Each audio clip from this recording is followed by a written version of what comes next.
بسم اللہ الرحمن الرحیم۔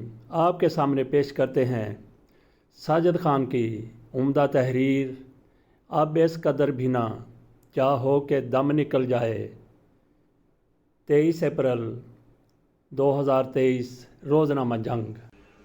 ہماری سیاسی اشرافیہ کو یکدم خیال آیا کہ اس ملک میں رائج آئین کو 50 سال ہونے کو ہیں۔ نامکمل قومی اسمبلی نے فیصلہ کیا کہ ان محفوظ 50 برسوں کے بارے میں عوام کو مطلع کیا جائے۔ ان کو آئین کا تحفظ حاصل ہے۔ یہ آئین متحدہ پاکستان کے بٹوارے کے بعد بہت ہی مشقت سے بنایا گیا تھا۔ ملک توڑنے کی سازش میں 3 نام بہت ہی نمایاں ہیں: بنگلہ بندو شیخ مجیب الرحمن، مغربی پاکستان سے ذوالفقار علی بھٹو اور اس زمانے کے جنرل یحییٰ خان۔ جب فیلڈ مارشل ایوب خان کی سرکار کا دھڑم تختہ کیا گیا تو آئین پاکستان کے مطابق سپیکر قومی اسمبلی کو صدر بنانا آئینی تقاضا تھا، مگر مغربی پاکستان کی سیاسی اشرافیہ نے حسب سابق سازش کی اور فوج کو مصروف رکھنے کے لیے اسے صدارت کا عہدہ سونپ دیا۔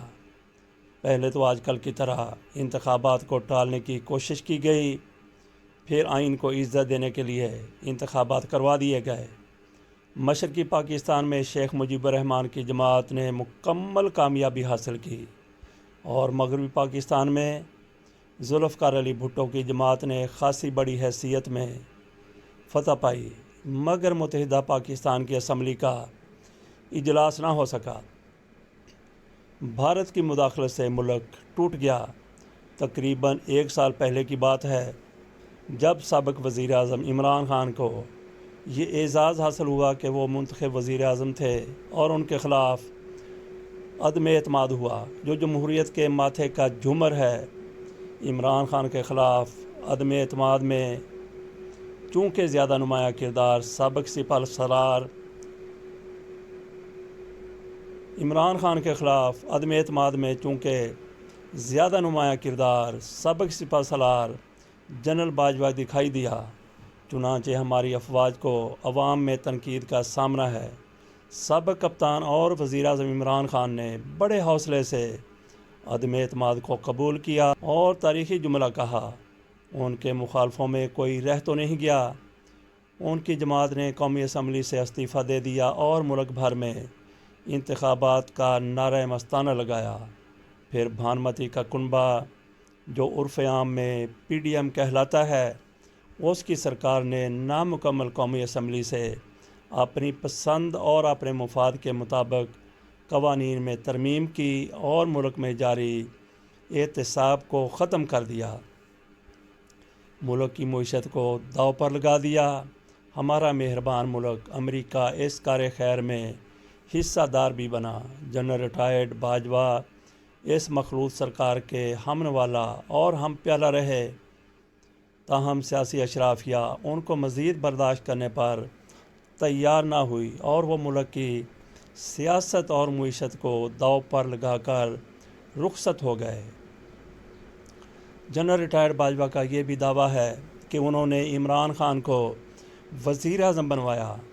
سابق سپہ سالار پر الزام ہے کہ انہوں نے محکمہ انصاف اور قانون میں بھی مداخلت کی اور سابق وزیر اعظم نواز شریف کو سزا دلوائی اور ان کے اصل جرائم کو نظر انداز کیا۔ سابق وزیر اعظم نواز شریف کی کسی بھی سپہ سالار سے بن نہ سکی اور نہ ہی وہ اعلیٰ عدلیہ پر اعتماد کر سکے۔ ان کی جماعت نے اعلیٰ عدلیہ پر حملہ بھی کیا اور ان کی مخالفت سابق وزیر اعظم بے نظیر بھٹو سے بھی رہی۔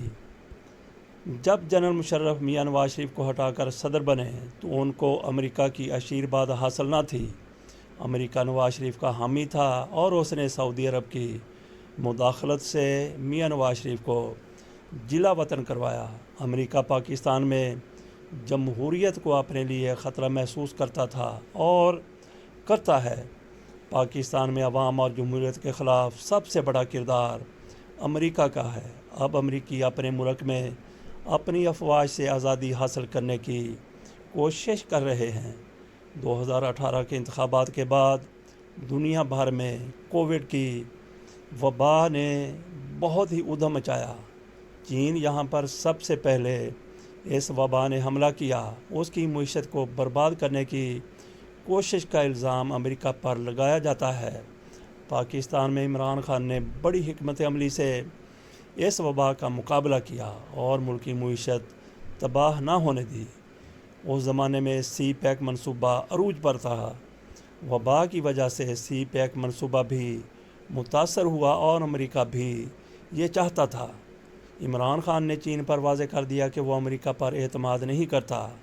جنرل ریٹائرڈ باجوہ نے وبا کے دنوں میں ایک متبادل سرکار کے طور پر اپنا کردار ادا کرنا شروع کیا اور سابق وزیر اعظم کو باور کروایا کہ وہ ان کی مدد کر رہے ہیں۔